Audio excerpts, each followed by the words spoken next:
You know, I like that you're clapping in the beginning because you will not be clapping at the end, but that's all right. All right, well,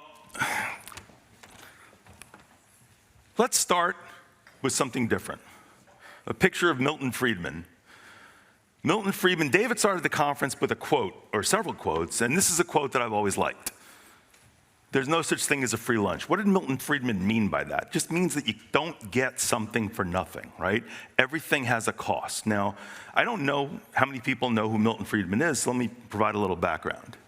He won the Nobel Prize. He was a scholar at the Federal Reserve. He was a member of the President's Economic Advisory Board, and he won the Presidential Medal in economics. This is a smart guy, so if he says you don't get something for nothing, he must be right. Wrong. You can get something for nothing, and that is the topic of today's presentation. How real estate debt can create a free lunch, or alpha. Now, before we get into the presentation, I want to see who is paying attention today, because I'm going to quiz the audience. And the answer to all these questions, I didn't know this, was in the presentations of the people who went before me. So I want to see, show of hands, who thinks we're in a low interest rate environment after all the talk this morning? Low interest rate environment. Who thinks we're in a high interest rate environment? 50-50, all right? Let's see, we'll get to the answers in a minute. What was the 10-year Treasury at the end of May, basically a couple of days ago? Was it A, show of hands? And by the way, if you don't vote, David's gonna come after you, so please vote. A, was it a little under 3% a couple of days ago? No? Was it a little over 3.5, a little over 3.25?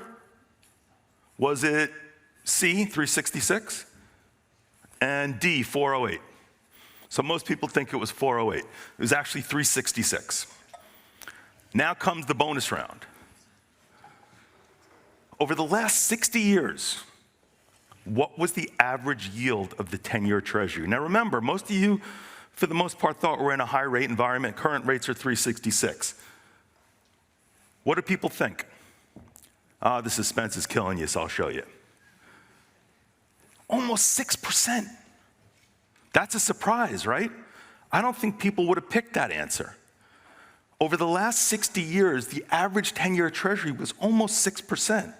Now, I was going to ask the question, and there were supposed to be clickers, but there's not.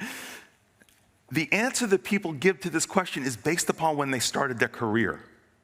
I started my career, the 10-year Treasury was 8%.